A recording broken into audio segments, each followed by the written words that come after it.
Hello 10th class के students, आज हम धातु व अधातुएं किस प्रकार क्रिया करती है इसके बारे में अध्ययन करेंगे। देखिए, सोडियम परमाणु की बात करूं तो सोडियम परमाणु के बाह्यतम कोश में एक इलेक्ट्रॉन रहता है तथा अंदर वालों के कोशों में 2 और फिर 8 इलेक्ट्रॉन रहते हैं और फिर 1 इलेक्ट्रॉन रहता है। तो जब सोडियम परमाणु अपने बाह्यतम कोश का 1 इलेक्ट्रॉन त्याग देता है तो उसके पास इलेक्ट्रॉनों की संख्या 2 और 8 रह जाती है। इस कंडीशन में चूंकि इलेक्ट्रॉन ऋणात्मक आवेशित होता है, इसी के कारण जब ये त्याग देता है ऋणात्मक आवेश को तो इसके ऊपर एक धन आवेश आ जाता है। अब ये सोडियम द्वारा त्यागा हुआ इलेक्ट्रॉन क्लोरीन परमाणु के द्वारा अवशोषित कर लिया जाता है, ग्रहण कर लिया जाता है, और ग्रहण करने के कारण चूंकि इलेक्ट्रॉन ऋणावेशित है, अतः क्लोरीन जब ऋणावेशित इलेक्ट्रॉन को ग्रहण करता है तो वह खुद ऋणावेशित हो जाता है।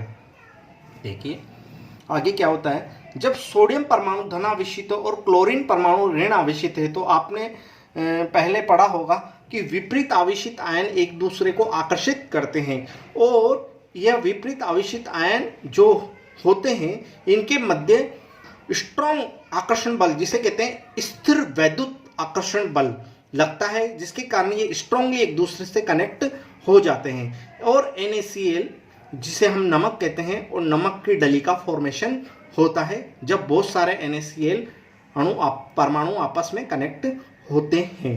तो इस तरीके से नमक की डली का फॉर्मेशन हुआ। ये एक क्रिस्टलाइजेशन की क्रिया के द्वारा NaCl का फॉर्मेशन होता है। अब देखिए बात, अब हमें थ्योरी में किस तरीके से लिखना है ये देखिए। जब सोडियम परमाणु क्लोरीन परमाणु से अभिक्रिया करता है तो सोडियम परमाणु के बाह्यतम कोश में एक इलेक्ट्रॉन क्लोरीन परमाणु के द्वारा ग्रहण कर लिया जाता है। सोडियम परमाणु का बाह्यतम कोश का एक इलेक्ट्रॉन क्लोरीन परमाणु द्वारा ग्रहण कर लिया जाता है ना।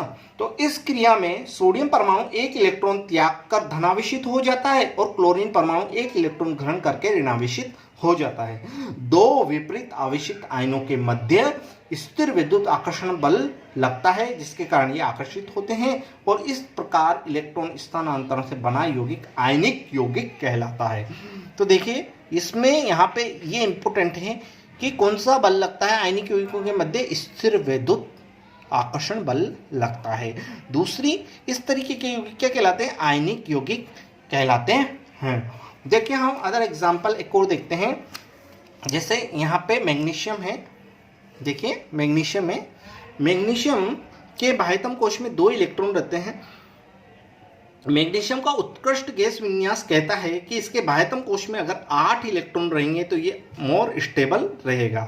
जैसे सोडियम परमाणु के बाह्यतम कोश में अगर 8 इलेक्ट्रॉन रहते हैं तो वो मोर स्टेबल रहता है, और स्टेबल होने के लिए मतलब स्थायी होने के लिए वो अपने बाह्यतम कोश के इलेक्ट्रॉनों को धातु परमाणु त्याग देता है। जैसे यहाँ पे मैग्नीशियम 2 इलेक्ट्रॉनों को त्याग देगा तो इसके बाह्यतम कोश में 8 इलेक्ट्रॉन हो गए और ये स्थायी हो गया। ठीक है, तो यहाँ पे 2 इलेक्ट्रॉन त्यागता है, इसलिए मैग्नीशियम पर 2 धनावेश आ जाता है।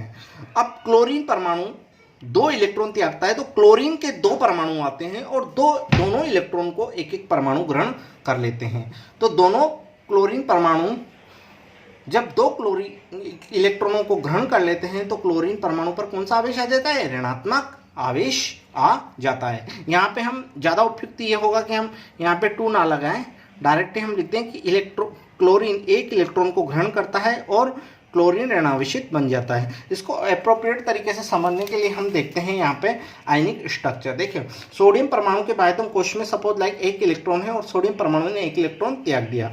क्लोरीन परमाणु के बाह्यतम कोश में कितने इलेक्ट्रॉन है, 7 इलेक्ट्रॉन है। ये स्थायी होने के लिए 8 इलेक्ट्रॉन चाहिए इसको, तो सोडियम ने इसको 1 इलेक्ट्रॉन दे दिया।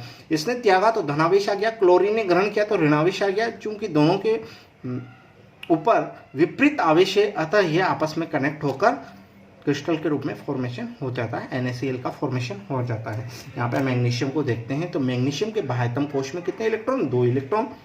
ठीक है, अब मैग्नीशियम ने दोनों इलेक्ट्रॉनों को त्याग दिया, 1 इलेक्ट्रॉन एक क्लोरीन परमाणु ले गया, दूसरा इलेक्ट्रॉन दूसरा क्लोरीन परमाणु ले गया। इसके भी बाह्यतम कोश में 8 इलेक्ट्रॉन हो गए, इसके बाह्यतम कोश में 8 इलेक्ट्रॉन हो गए। मतलब कि ये स्थायी कंडीशन में आ गए, क्योंकि परमाणु के बाह्यतम कोश में 8 इलेक्ट्रॉन होने चाहिए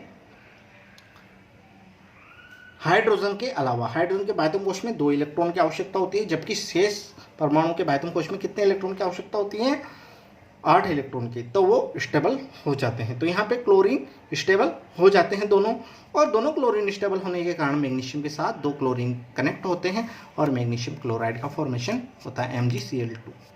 थैंक यू वेरी मच।